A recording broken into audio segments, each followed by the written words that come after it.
Baik pemirsa, ini kemudian situs judi online Sultan Menang yang akhirnya mengungkap tabir adanya kemudian perlindungan yang diberikan dari ex pegawai Kominfo kepada situs-situs judi online, termasuk ternyata ada 2.000 situs judi online lain yang kemudian ditemukan dalam patroli siber. Tapi yang menarik, kenapa kemudian situs Sultan Menang ini yang hadir di persidangan dan dibahas begitu mendalam?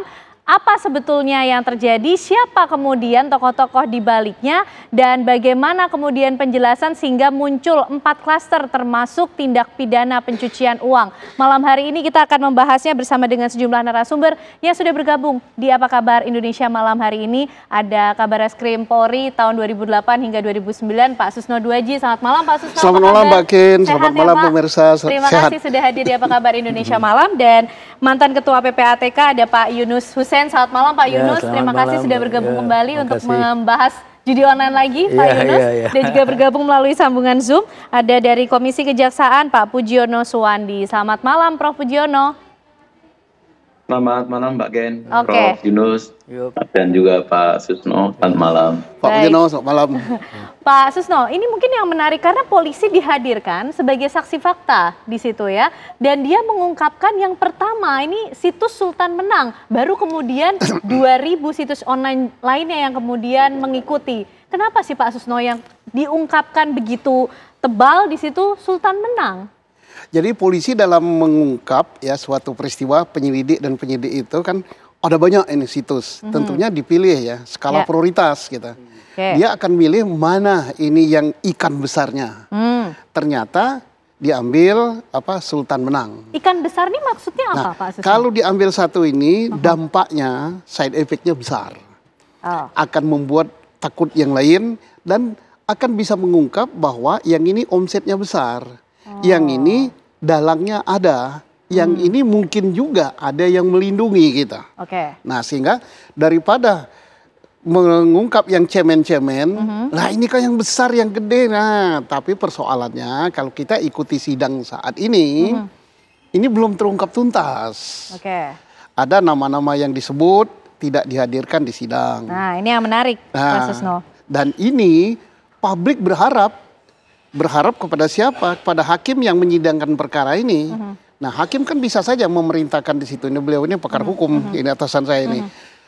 Panggil atau jaksa perintahkan yang ini untuk diperiksa sebagai tersangka. Oh bisa wah perintah. Baik. Bisa. Ini menarik nih karena kemudian mungkin yang dimaksud ada nama Budi Ari di situ. Nah, kenapa kemudian ini tidak dipanggil di persidangan begitu ya Pak Susno ya? Ya, semestinya ya kalau clear and clean dipanggil atau tidak dipanggil justru menghadap saya ingin di-clearkan di sidang. Iya, saya udah di BAP juga katanya. Sudah di BAP. Nama disebut di BAP, disebut di sidang. Jangan menolaknya itu di medsos. Menolaknya itu pakai teriak-teriak. Beliau ini pakar hukum, mestinya siap, saya akan hadir di sidang. Saya akan buktikan bahwa saya terlibat atau tidak. Nah mungkin yang bisa menjawab Prof Pujiono. Prof, ini kenapa kemudian nama yang sebetulnya sudah disebut-sebut tidak hadir juga di persidangan? Padahal hakim juga punya kemudian kewenangan untuk bisa memanggilnya Prof Pujiono. Iya, kalau jaksa itu kan dasarnya pada berkas yang diterima dari proses penyidikan ya. Dan kemudian setelah dinyatakan lengkap P21, jaksa berikut kemudian saksi maupun kemudian terdakwa, tersangka dulu ya, itu kemudian dilimpahkan ke pengadilan untuk kemudian jadi terdakwa. Nah, kita melihat dari berkas yang dilimpahkan itu ada 26 terdakwa yang kemudian dipisah-pisah menjadi 7 berkas. Dari 7 berkas itu 4 yang terkait dengan TPPU dan 3 yang terkait dengan Undang-Undang ITE kan. Nah, dari ke-7 berkas itu kalau dibaca-baca tidak ada satupun yang kemudian menyebut, bukan menyebut ya, tidak ada kemudian yang menjadikan Pak mantan menteri itu menjadi saksi. Itu satu. Meskipun kemudian ada 4 saksi setidaknya yang menyebut nama mantan menteri, Pak menteri itu, Pak mantan menteri itu yang kemudian disebut, tetapi dalam berkas ketika penyerahan tahap pertama maupun tahap kedua Pak mantan Menteri Kominfo itu tidak kemudian disertakan karena tidak pernah dijadikan saksi meskipun disebut. Nah, oleh karena itu berdasarkan berkas yang diterima dan kemudian saksi-saksi yang kemudian diterima oleh kejaksaan, ya kejaksaan menyampaikan itu ke pengadilan sesuai dengan berkas dan apa yang kemudian diterima oleh kejaksaan. Nah, kalau toh kemudian pengembangan kasus ini mau diarahkan ke atas misalnya, ya itu tergantung. Sekarang kan yang punya wewenang adalah hakim. Nah, hakim bukan lagi jaksa kan. Ya, di pengadilan yang punya kewenangan adalah hakim. Hakim kemudian bisa saja kemudian memerintahkan kepada jaksa untuk kemudian memanggil menghadirkan Pak mantan Menkominfo itu sebagai saksi di persidangan. Nah, itu bisa saja begitu. Tapi sepenuhnya ini sudah menjadi kewenangan di persidangan adalah hakim. Demikian. Oke, berarti bisa ya Prof, ketika kemudian awalnya ini tidak tercatat sebagai saksi, tapi hakim punya kewenangan penuh ketika kemudian merasa membutuhkan informasi atau keterangan dari mantan Menkominfo tersebut, begitu Prof?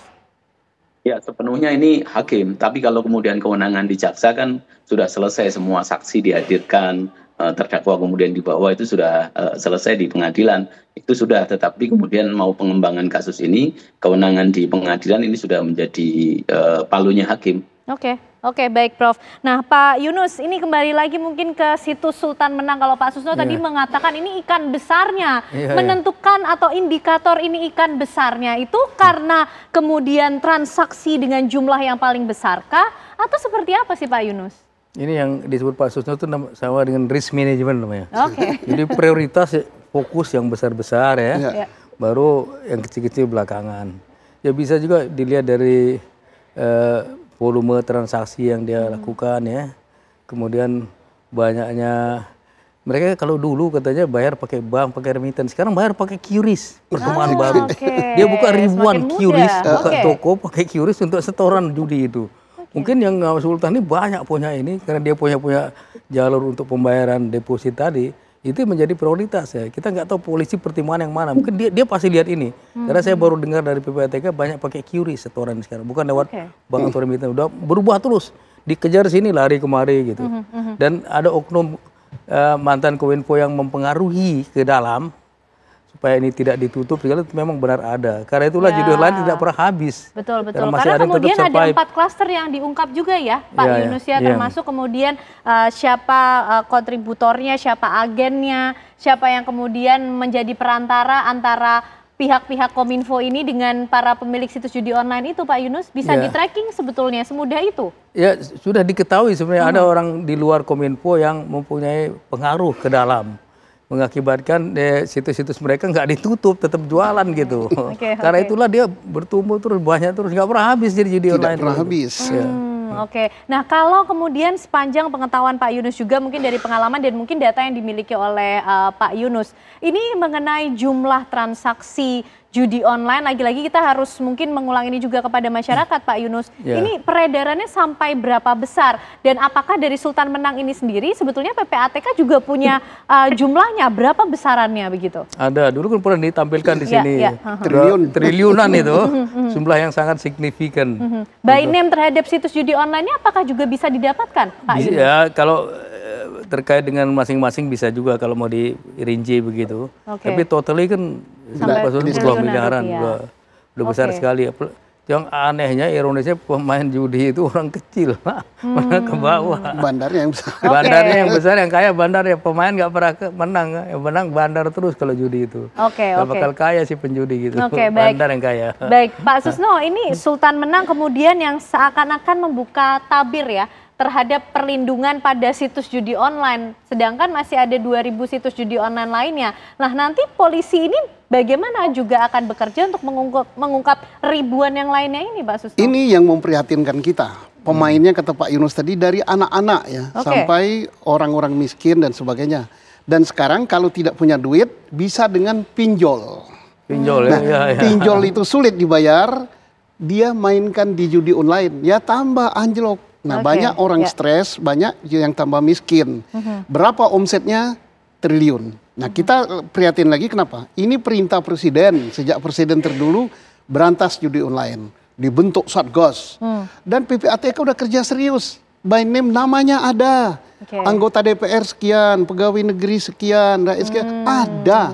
Dan memberantas judi online ini jauh lebih gampang daripada memberantas judi di rumah. Di rumah main QQ kayak gitu susah, karena ada di Medan, ada di Ambon. Kenapa menjadi sulit, Pak? Ada di Glodok mungkin juga. Ada di Glodok, di mana-mana. Sulit kalau itu kan, terpecah-pecah tidak jadi satu. Tapi kalau ini paling gampang, judi itu pasti ada sarananya. Sarananya apa? IT, rekening, duit. Nah, kalau ini dibekukan, IT-nya dibekukan, situsnya dibekukan, rekeningnya dibekukan, bermain di QRIS, pasti ada caranya bagaimana untuk mencegah di QRIS. Dan namanya kan sudah jelas, siapa yang main. Betul. Pegawai berapa, pejabat berapa, polisi berapa, tentara berapa, ada semua namanya. Jadi juga ada ketahuan kan? Ada ketahuan di PPATK. Jadi kenapa susah? Nah, kita juga malu, kenapa di negara tetangga nggak ada judi online? Kenapa di Malaysia nggak ada? Ya kalau di sini yang harus memberantasnya, yang harus membekukan situs itu, justru dihadirkan di sidang. Nah, kita bertanya kepada hakim. Ini Pak Hakim ya, mudah-mudahan dengar acara ini. Nama itu sudah disebut dan dikatakan oleh beliau tadi bahwa jaksa sudah selesai. Yes, tetapi jangan hanya berpedoman pada berkas. Keterangan yang benar, keterangan saksi itu bukan yang diberikan di kantor polisi. Apa yang diungkap di depan sidang. Itu yang mengikat. Ini yang mengikat. Jadi jangan misalnya hakim, waduh ini di berkas nggak ada. Lalu ini menerima saja begitu. Ini pura-pura bodoh, pur-pur-but. Baik. Prof. Pujiono, seperti apa nih? Justru yang penting kemudian kesaksian yang dihadirkan di persidangan, Prof. Itu yang mengikat. Itu yang mengikat. Hakim ya. Pak Pujiono hakim ya. Akomodasi Hakim, bukan jaksa. Hakimnya ini nggak boleh diam. Ini pesan dari Pak Susno, gimana Prof? Iya, inilah pentingnya kemudian kita ke depan itu mengakomodasi integrated criminal justice system.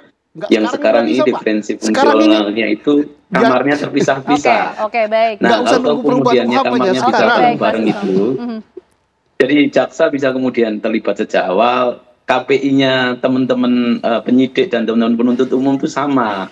Nah, sekarang kan KPI-nya beda nih, sehingga kemudian pintu kontrol terakhir kita berharapnya kepada hakim. Nah, hakim gimana nanti ketika kemudian mau mengembangkan kasus ini lebih besar atau kemudian selesai pada yang ada di berkas dakwaan saja, gitu. Baik. Pak Susno ingin menanggapi? Saya menanggapi. Hakim mudah mendengar. Kalau kita nunggu UHAP lagi itu bagus ya. Itu ideal kita, cita-cita kita. UHAP-nya integratif. Yang sekarang integratif, tapi tidak terintegrasi. Tapi ke depan Pak Yunus sudah banyak nyumbang, mudah-mudahan lebih bagus. Tetapi hakim sekarang udah bisa memerintah loh. Perintahkan jaksa untuk dihadirkan di sidang. Atau perintahkan jaksa agar polisi menyidik perkara ini dia sebagai tersangka. Luas sekali kewenangan hakim. Kalau tidak orang bertanya, oh pantas ketemu 1 triliun gitu.